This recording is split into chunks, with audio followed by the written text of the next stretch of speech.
Assalamualaikum warahmatullahi wabarakatuh. Perkenalkan, nama saya Denisa Fatmanukita Ardianti, mahasiswa UIN Syaitali Rahmatullah Tulungagung dari jurusan Tadris Ilmu Pengetahuan Sosial kelas 1A.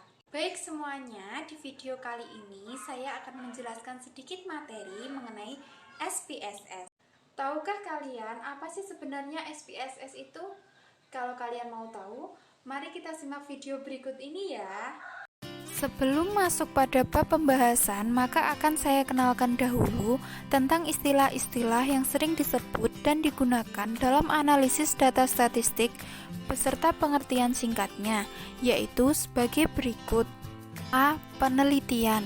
Penelitian adalah aktivitas yang digunakan atau kegiatan yang dilakukan secara sistematis, berencana, dan mengikuti konsep ilmiah untuk mendapatkan sesuatu yang objektif dan rasional tentang suatu hal. B. Data.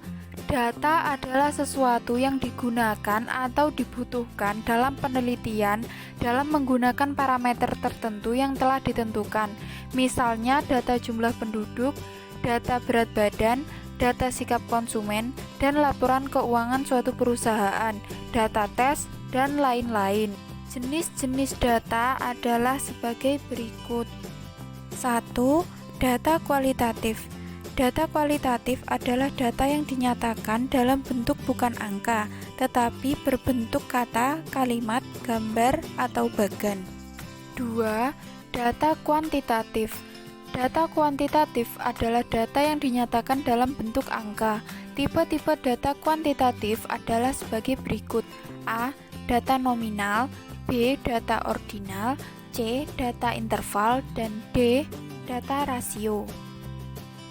C. Variabel. Variabel adalah suatu yang beragam atau bervariasi. Variabel dibedakan sebagai berikut.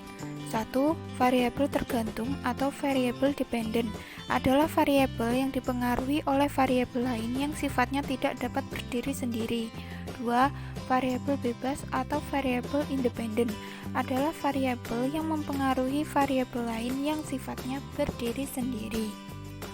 D. Populasi dan sampel.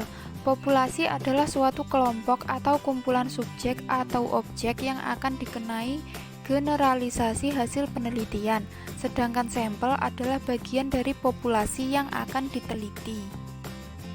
E. Analisis data. Analisis data adalah proses mengolah data dan menginterpretasikan hasil pengolahan data. Jenis-jenis analisis data adalah 1. Analisis deskriptif adalah analisis yang menekankan pada pembahasan data-data secara sistematik dan tidak menyimpulkan hasil penelitian. 2. Analisis inferensial adalah analisis yang menekankan pada hubungan antar variabel dengan melakukan pengujian hipotesis dan menyimpulkan hasil penelitian. F. Metode analisis data. 1. Metode statistik parametrik adalah metode analisis data dengan menggunakan parameter-parameter tertentu seperti mean, median, standar deviasi, distribusi data normal, dan lain-lain. 2. Metode statistik non-parametrik adalah metode analisis data tanpa menggunakan parameter-parameter tertentu seperti mean, median, standar deviasi, serta distribusi data tidak harus normal, dan lain-lain. G. Hipotesis. Hipotesis adalah jawaban sementara tentang rumusan masalah penelitian yang belum dibuktikan kebenarannya. Hipotesis dinyatakan dengan kalimat pernyataan dan bukan kalimat pertanyaan. Dalam hipotesis terdapat hipotesis nihil dan hipotesis alternatif, yaitu sebagai berikut. 1. Hipotesis nihil atau non-hipotesis dalam kurung HO adalah hipotesis yang menyatakan tidak adanya hubungan antar variabel. 2.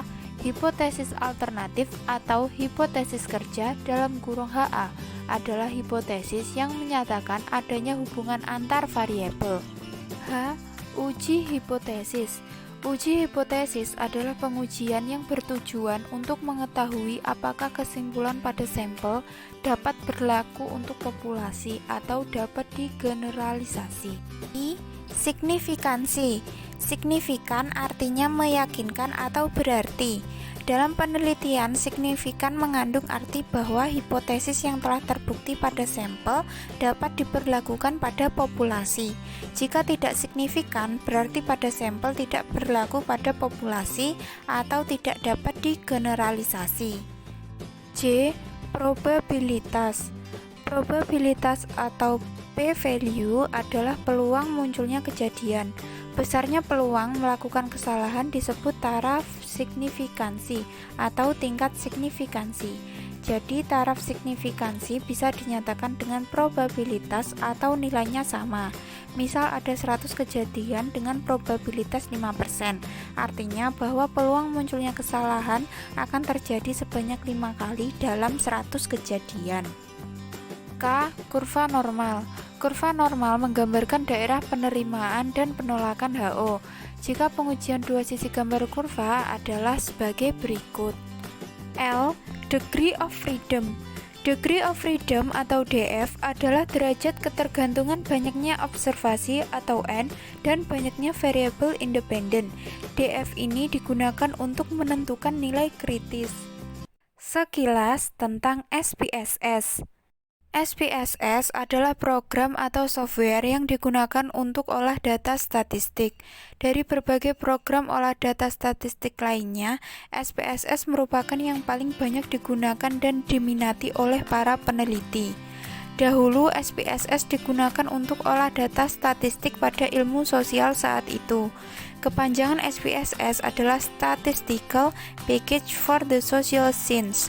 Tapi seiring berjalannya waktu, SPSS mengalami perkembangan dan penggunaan semakin kompleks untuk berbagai ilmu seperti ekonomi, psikologi, pertanian, teknologi, industri, pendidikan, dan lain-lain.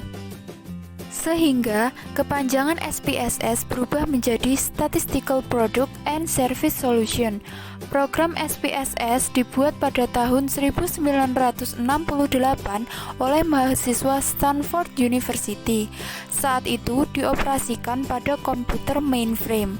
Pada tahun 1984, SPSS muncul dengan versi PC atau bernama SPSS Our PC Plus, dan pada tahun 1992 tercipta untuk versi Windows atau SPSS for Windows. Setelah itu SPSS terus mengalami perkembangan dan dari waktu ke waktu mengalami perbaikan dan penyempurnaan dengan munculnya versi-versi SPSS for Windows seperti 7, 8, 9, 10, 12, 15, 16, dan lain-lain.